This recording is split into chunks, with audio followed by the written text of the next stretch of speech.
नमस्कार दोस्तों, आपका फिर से स्वागत है हमारे एक और नए शानदार वीडियो में। उम्मीद है आप सभी बहुत अच्छे होंगे। तो लीजिए दोस्तों, मेरे एमपी बोर्ड के कक्षा 8वीं के दोस्तों, यहाँ पर फाइनली मैं आपके लिए लेकर आ चुका हूँ कक्षा 8वीं विषय हिंदी का आपका वार्षिक परीक्षा का प्रयोजना कार्य। जी हाँ दोस्तों, आपको यहाँ पर वार्षिक परीक्षा के प्रयोग कार्य के लिए आपको यहाँ पर 5 प्रोजेक्ट देखने को मिलने वाले हैं, जिसमें से आपको जो टीचर है आपको कोई 2 प्रोजेक्ट देंगे जो कि इन्हीं 5 क्वेश्चन में से होंगे। तो आपको इन्हें लिखकर सोल्व करना है। तो आपको दोस्तों, यदि आप इस हमारे बताए गए प्रोजेक्ट को लिखकर आते हो, उत्तर को लिखकर आते हो, तो दोस्तों आपको पूरे 20 में से 20 अंक मिलने की गारंटी हम यहाँ पर लेते हैं। तो आइए वीडियो को हम बिना किसी देरी के यहाँ पर शुरू कर लेते हैं। तो आइए दोस्तों, हम सबसे पहले देखते हैं अपनी प्रयोजना एक हमें दी है। मुफ्तानंद जी के समान आपके आसपास क्या ऐसे कोई मनोरंजक पात्र है? यदि हाँ, तो उन पर एक आलेख आप भी तैयार कीजिए। तो ये आपके प्रयोजना एक है। आइए इसका हम उत्तर देखते हैं, किस तरह आपको इसकी प्रयोजना बनानी है। तो लिखना है आपको, मुफ्तानंद जी के समान हमारे आसपास कई ऐसे पात्र है जो मनोरंजन करके खुद का तथा सबका मन बहलाते हैं। मेरे मोहल्ले से थोड़ी दूर रहने वाले एक अंकल पतलू अंकल के नाम से प्रसिद्ध है। वे बच्चों के सामने कई तरह के मनोरंजन के काम करते हैं। कभी वे बच्चे बनकर बच्चों के साथ खुद ही खेलने लगते हैं और ऐसे कई खेल तमाशे दिखाते हैं जिससे रोते हुए बच्चे भी हंसने लग जाते हैं। इसलिए मेरे मोहल्ले के सभी लोग उनका इंतजार भी करते हैं। वास्तव में पतलू अंकल सभी बच्चों और बड़ों के बहुत चहेते हैं। तो दोस्तों देखिए, ये आपका प्रयोजना एक यहाँ पर कंप्लीट हो गई। और दोस्तों देखिए, आपको मैं एक बात बताता दूं दोस्तों, आप इसकी पीडीएफ भी डाउनलोड कर सकते हैं। पीडीएफ यदि आप डाउनलोड कर लेंगे तो आपको पढ़ने और लिखने में बहुत ही ज़्यादा आसानी हो जाएगी। तो इसलिए आपको पीडीएफ अवश्य डाउनलोड करना चाहिए। तो दोस्तों, पीडीएफ आप किस तरह डाउनलोड कर सकते हैं? तो दोस्तों, पीडीएफ डाउनलोड करने के लिए आपको चले जाना है इस वीडियो के डिस्क्रिप्शन बॉक्स में। डिस्क्रिप्शन बॉक्स में आपको पीडीएफ डाउनलोड करने की लिंक दिखाई देगी। उस लिंक पर दोस्तों आप जैसे क्लिक करेंगे, इसके बाद में आप आ जाएंगे हमारी वेबसाइट पर। इसके बाद में केवल में धीरे धीरे सभी विषयों की पीडीएफ अपलोड कर दी जाएगी। एग्जाम्पल के लिए दोस्तों, हम हिंदी के कलरफुल सॉल्यूशन की पीडीएफ को डाउनलोड करने वाले हैं। तो उस पर क्लिक करेंगे। इसके बाद में देखिए आपके सामने इस तरीके का ऐड आएगा, जिससे आपको यहाँ पर क्लोज कर देना है। इसके बाद में देखिए आपके सामने यहाँ पर क्लिक टू कंटिन्यू का बटन आएगा। इस पर आप जैसे क्लिक करेंगे आपको 7 सेकंड का वेट करना है, फिर आप कंटिन्यू पर क्लिक कर दीजिए। इसके बाद आपको आ जाना है सबसे नीचे की ओर और यहाँ पर आपको क्लिक टू कंटिन्यू पर क्लिक कर देना है।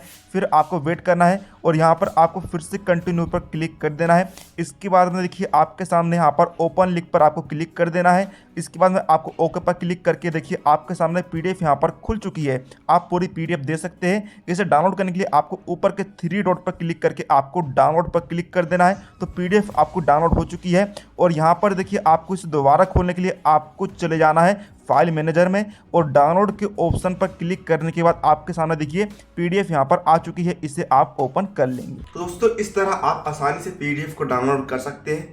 अब दोस्तों, यहाँ पर हम बढ़ते हैं अपने प्रयोजना 2 की ओर। यहाँ पर क्या दिया है बच्चों, आसपास कोई जलप्रपात हो तो उसका विवरण दीजिए। तो दोस्तों, हम यहाँ पर अपना लेते हैं जबलपुर का जलप्रपात, जिसे धुआंधार प्रपात के नाम से भी जाना जाता है। यह प्रपात भेड़ाघाट क्षेत्र का प्रमुख दर्शनीय स्थल है। लोग दूर दूर से इसे देखने के लिए आते हैं। इसकी उत्पत्ति नर्मदा नदी से होती है। 10 मीटर की ऊंचाई से गिरने वाले इस प्रपात की छटा बहुत ही अनुपम व सुंदर है। इसका जल सफेद धुएं के समान उड़ने लगता है। इसी कारण इसे धुआंधार जलप्रपात कहते हैं। धुआंधार जलप्रपात को यूनेस्को द्वारा 20 मई 2021 को विश्व धरोहर के रूप में सम्मिलित किया गया है। दोस्तों, इस तरह आप चाहे तो यहाँ पर इसके चित्र भी चिपका सकते हैं या फिर अपने पेंसिल से चित्र को बना सकते हैं। तो दोस्तों, यदि आप इस तरह यहाँ पर उत्तरों को लिखकर आएंगे तो दोस्तों आपको पूरे 20 में से 20 अंक मिलेंगे। ये मैं आपको गारंटी देता हूँ। अब दोस्तों, हम बढ़ते हैं यहाँ पर प्रश्न क्रमांक। यहाँ पर देखिए प्रयोजना 3 की ओर। यहाँ पर दी गए है कि आपने कभी किसी की सहायता की है? यदि हाँ तो लिखिए। तो इसका उत्तर आप लिखेंगे, हाँ, लगभग 2 से 3 वर्ष पहले मैं अपने माता पिता के साथ बाइक से गाँव जा रहा था। तो रास्ते में अचानक ही गाय आ जाने के कारण सामने से आती हुई बाइक का संतुलन बिगड़ने के कारण बाइक गिरने के साथ ही बाइक सवार भी गिर गया और उसके सिर में पत्थर से चोट लग जाने के कारण वह लहूलुहान होकर बेहोश हो गया। तभी हमने रुककर ही आपातकालीन स्थिति नंबर 108 पर फोन लगाकर एम्बुलेंस को बुलाया। वे आई और तुरंत उसे अस्पताल ले गई था। उसको जेब में रखे आधार कार्ड से उसका पता व फोन नंबर लेकर उसके परिजनों को भी सूचित किया। इस प्रकार की सहायता करके मुझे बहुत खुशी हुई तथा उस व्यक्ति की जान भी बच गई। यदि इसी तरह हम किसी की सहायता कर दे तो हमें भी बहुत दुआएं मिलती है।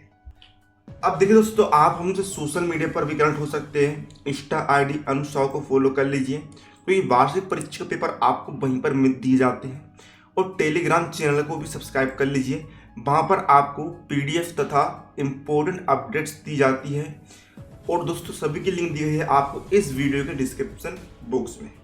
अब चलिए बढ़ते हैं यहाँ पर अपने प्रयोजनाचार की ओर। यहाँ पर जो कि दिया है, यदि पिछले दिनों कहीं भ्रमण कर गए हैं तो उसका विवरण डायरी के रूप में लिखिए। तो इस तरह आप लिख सकते हैं कि, है ना, इस तरह आप लिख सकते हैं, मैंने पिछले दिन अपने गांव की यात्रा की। मैं अपने गांव घूमने के लिए गया। गांव का शुद्ध वातावरण देखकर मेरा मन बहुत खुश हुआ। कच्चे मकान लेकिन बड़ा बड़ा आंगन, पशुओं के रहने की जगह, पानी का हैंडपंप, रसोई में चूल्हे पर रोटियां पकते हुए आदि सभी को देखकर ऐसा लगा कि मैं यहीं रहने लगूं। फिर देखिए, चित्र भी आप चाहे तो बना सकते हैं, है ना, बहुत ही सुंदर लगेगा।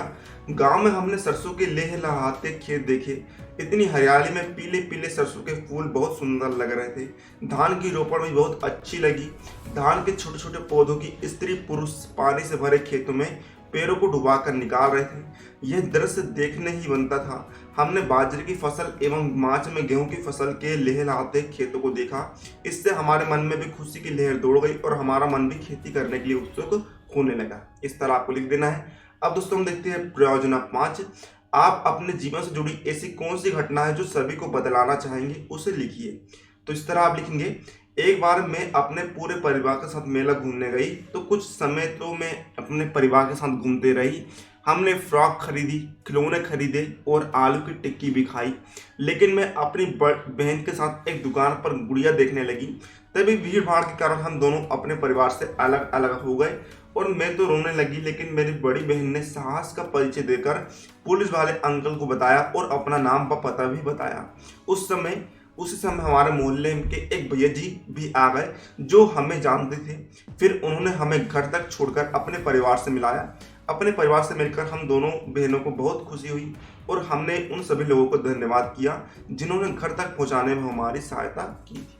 तो दोस्तों, इस तरह आपका यहाँ पर कक्षा 8वीं से हिंदी का प्रयोजन कार्य कंप्लीट हो जाता है। उम्मीद है आपको वीडियो पसंद आए, वीडियो को लाइक कर दीजिएगा। मिलते हैं आपको अगले किसी नए वीडियो में। तब तक के लिए जय हिंद, जय भारत। और दोस्तों, वीडियो को लाइक जरूर से करिएगा, चैनल को सब्सक्राइब कर दीजिएगा यदि आप चैनल पर नए हो तो। और वीडियो को अपने दोस्तों से ज़्यादा शेयर करिएगा ताकि आपके दोस्तों को भी हमारे वीडियो का लाभ मिल पाए। इस तरह दोस्तों, आपको पूरा अच्छे तरीके से प्रयोजनकारी फाइल आपको बनानी है और इसके आंसर आपको लिखना है।